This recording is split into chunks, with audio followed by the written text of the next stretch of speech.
Hello, Eclectors, and welcome back to the Eclectic Collection.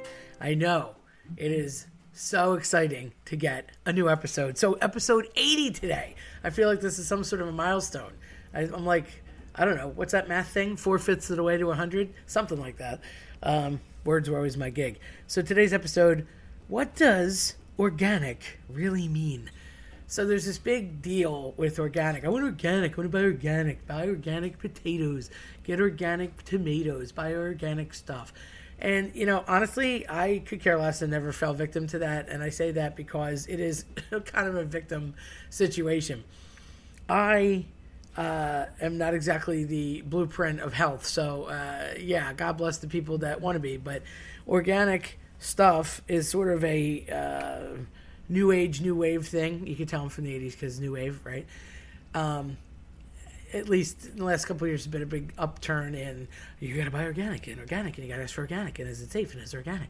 And organic does not mean safe, and organic really doesn't even mean organic. So it turns out that it's a bit of a lie, and, you know, you do what you want with this. I'm just telling you what I know for facts from people that are actually in the produce world. So I am in entertainment. I've been in entertainment for years. Been in education for years, couldn't really decide on one thing, so did lots of stuff. And having my hand in a lot of catering, food products, entertainment, events, and putting on things for hundreds and hundreds of people, I can tell you that a lot of times I find myself buying produce in bulk. You mean normal people don't drive around a city with their truck full of cases of produce? That's not normal? Oh, okay. Well, I do that a lot.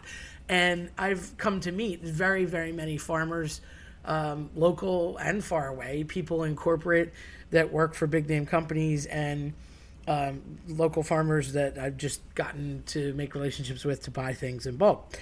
And they all kind of laughed at me when I said very honestly and very innocently, hey, what's up with this organic thing? Because I really could care. I was just curious. Glad I asked. They literally laughed, every one of them, at different times for different reasons, and said, Terry, you know, that's not a thing, right? I said, well, what do you mean it's a thing? They say it's a thing everywhere, and they charge you a lot more for it. I said, well, that's why it's a thing. So I said, what do you mean? Explain. And it turns out that if you, as a farmer, as a grower of stuff, if you will,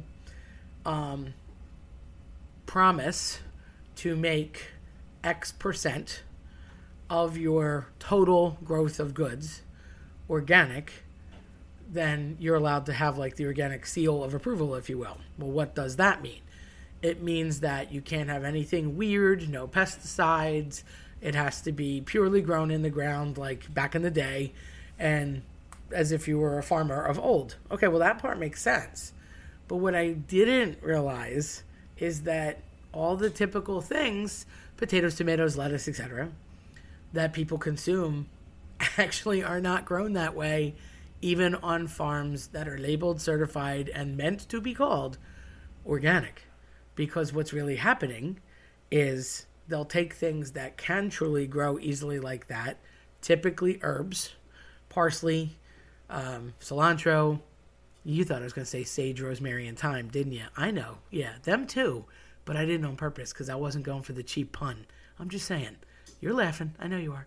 Anyhow, all the things like mint, basic stuff that you could grow that's, you know, meant to be in a barrel outside or in a little herb box on the side of a city wall, is easy to grow because you don't really need pesticides and stuff, and you really don't need much but some seeds and some soil.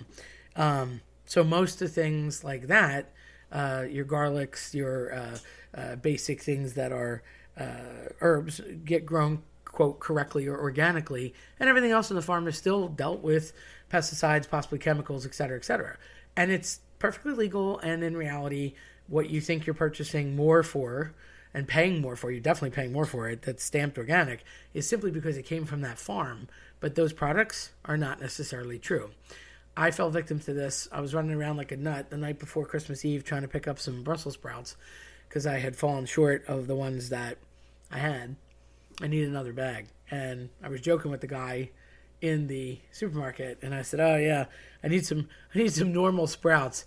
And he laughed, and he's like, oh, thank God you get it. Some of these people come in and they're just after me for organic. And I try to explain to them, it really doesn't mean anything. You're just getting charged more money.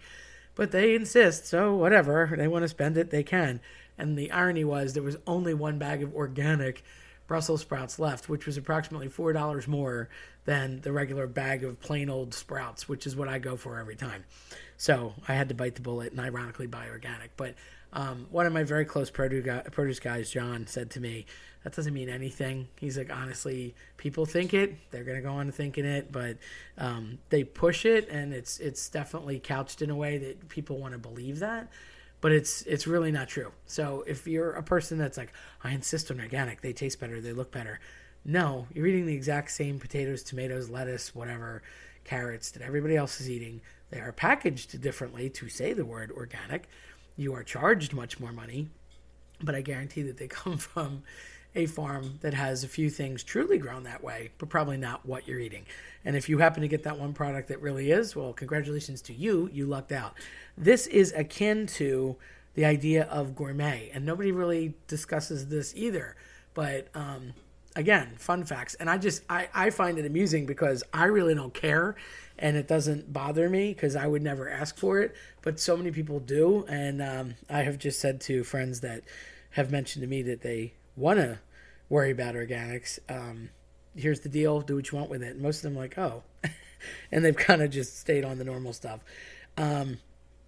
Gourmet is a term that is played a lot with money, and that you can get more money for if you're purchasing a gourmet product. Well, I have friends in the business that handle a lot of chocolates. I know a few chocolatiers, and I know a few candy men, literally.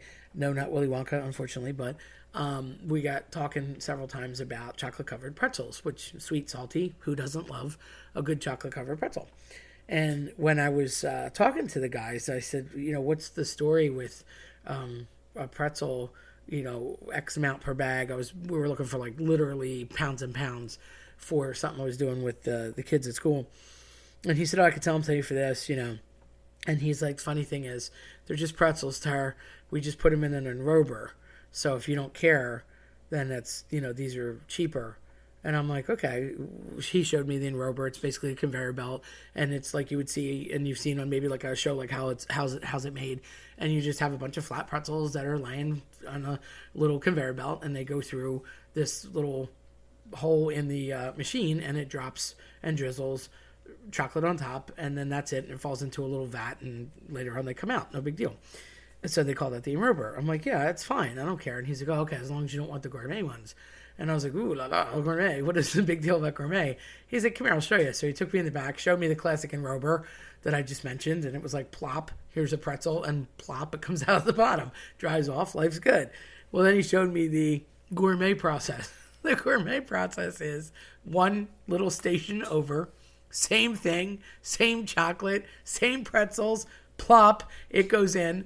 But an older lady that helps him out has gloves on and a little set of silicone tongs and pulls it out and like plucks it from the chocolate and lays it on a little warming tray, and it just drizzles off naturally. Because it was touched, it's considered gourmet. And they can charge up to 60% more simply because it's called gourmet. Same thing with organic. I said, are you kidding me? He goes, nope, as long as human hands were involved and it wasn't completely machine, robotic, etc., you can charge up to more, legally sticker it that way, and everybody, ooh, gourmet, la la la. Yep, classic. Slap a French word on it and people think it takes more money. Being a linguist, I laugh at that all the time because, if you put a foreign accent to it, or you put a fancy word to it, or you put a international spin, people are like, ooh, they're such wonderful things. It's like those international coffees that are probably made here, but they celebrate the moments of your life. I can remember growing up with that commercial, and there was like, ooh, it's a French coffee, ooh, it's a Mexican coffee, ooh, the Italian coffee. In reality, it was probably all made here, and like Folgers put it together, but nobody knew any better, So that's the difference with gourmet, and it's basically the same deal as organic. So it's kind of a lie. It's a legal lie. It's a loophole. And I just share because most people don't know it. Now, I know there's probably, I can like hear in my inner thoughts people screaming at me, going, no, it's not true. I buy organic. It tastes different. It goes, hey, cool for you. You like placebo effects. You believe that potato tastes better. You go on and spend more money and you eat that potato because it makes you happy. You do you. I'm not going to lose sleep over it, and you shouldn't either. But in reality, that is the backstory to it. So if you're thinking gourmet is a big deal, or you're thinking that organic is a big deal, not really a big deal. Just a little different in the promotion and a little different in what goes on behind the scenes. But either way, whatever doesn't kill you makes you stronger. So God knows we're probably exposed to every bad thing anyway, with or without food involved. So, I don't think that potato's lethal, but just thought I'd share something that is kind of a deep, dark secret of farm world and candy world. If you liked what you heard today, then check us out at eclecticcollectionpodcast.com or listen on your preferred platform. I'm Terry Tenaglia. Thanks for listening.